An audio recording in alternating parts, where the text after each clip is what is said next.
सभी को मेरा प्रणाम। विजय लक्ष्मी तिवारी यूट्यूब चैनल में आप सभी का स्वागत है। बड़ों को प्रणाम, छोटों को स्नेहाशीष है। कृपया वीडियो अच्छी लगे तो लाइक शेयर सब्सक्राइब जरूर करना। ज्ञानवर्धक वीडियो हैं, ज़रूर देखें और ज़रूर सुनें। कुछ ज्ञान की बातें सीखने को मिलती है। मैं कौन हूँ?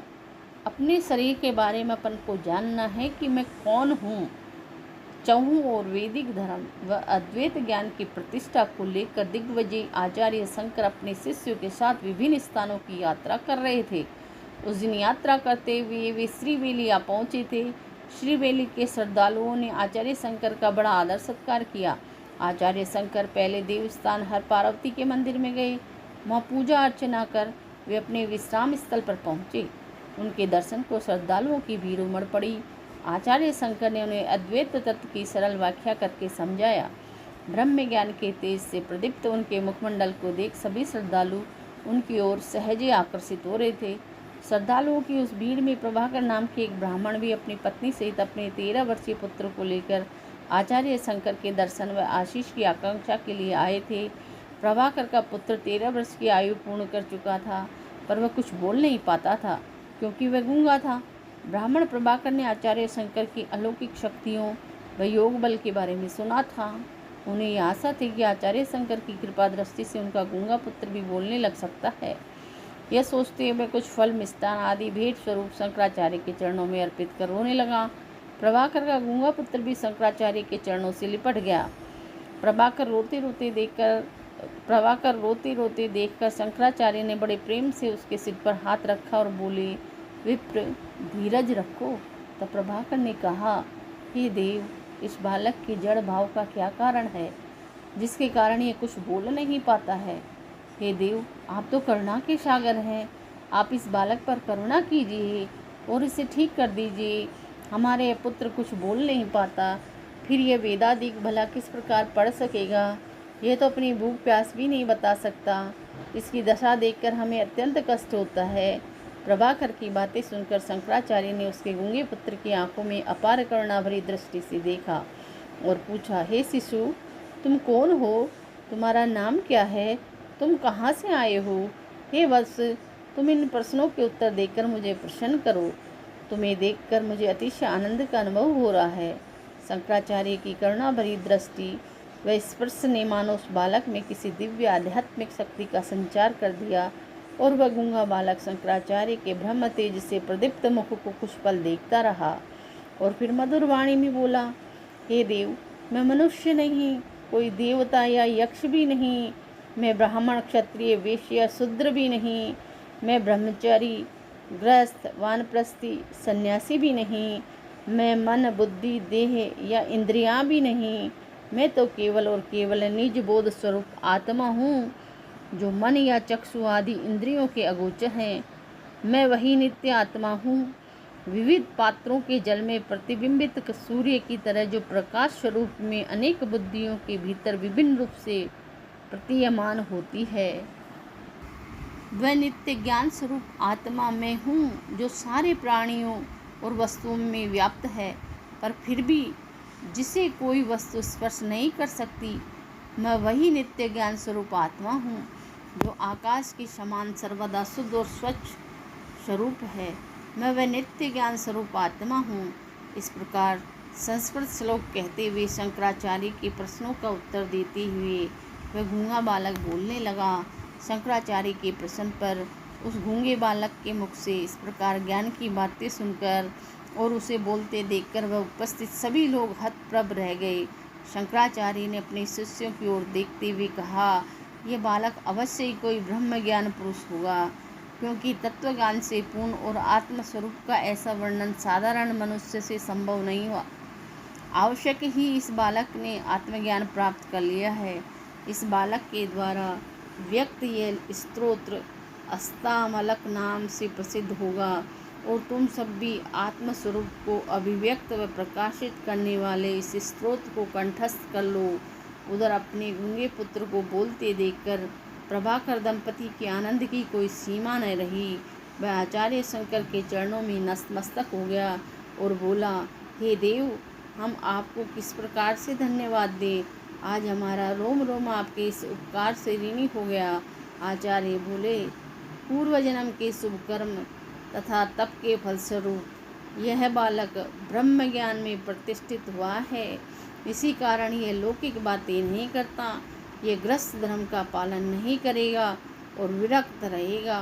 ब्राह्मण दंपति अपने गूंगे पुत्र को बोलते देखकर जितना प्रसन्न हुए थे, उसकी विरक्त भाव को जानकर उतने ही दुखी हो गए।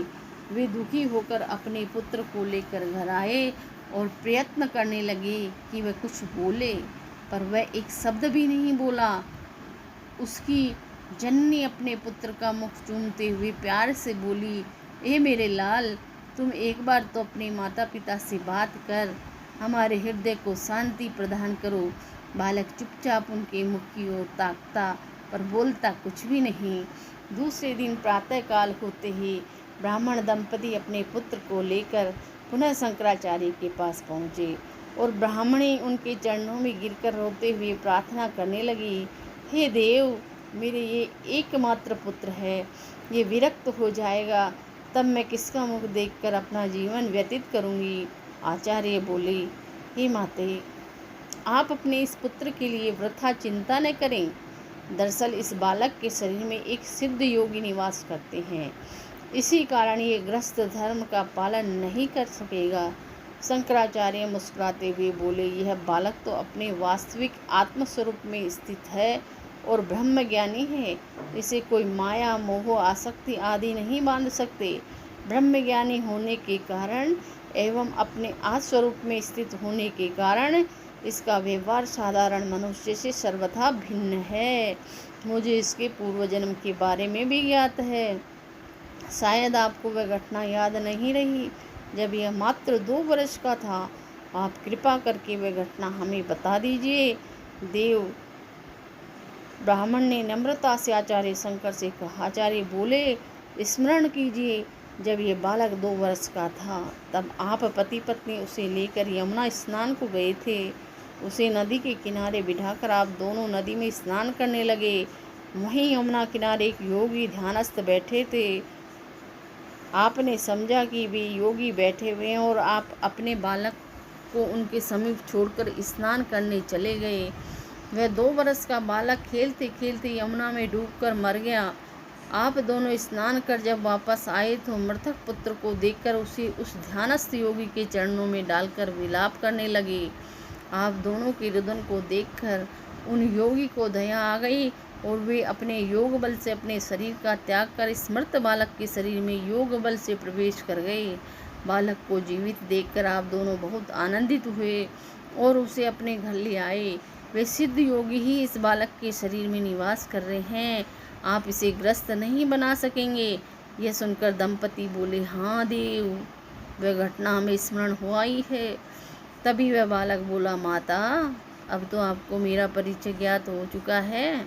अब आप ये जान चुकी है कि मैं कौन हूँ। इसलिए माता, आप हमें गृहस्थ में रहने के लिए विवश न करें।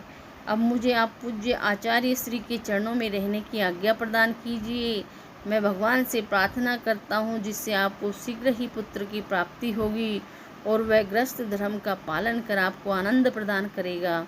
ब्राह्मण दंपति ने अपने सिद्ध योगी पुत्र के मुख से सांत्वना भरे शब्द सुनकर हृदय को शांत कर फिर से आचार्य शंकर के चरण छुए अपने आंसू पोंछते अपने उस योगी बालक को आचार्य शंकर के पास छोड़कर अपने घर चले गए। वह सिद्ध योगी बालक आचार्य शंकर के चरणों से लिपट गया। शंकराचार्य बड़े प्यार से उसके सिर पर हाथ फेरा और उसे एक नया नाम दिया, हस्तामलक। आचार्य शंकर ने शास्त्रानुसार उसे संन्यास मंत्र में दीक्षित किया।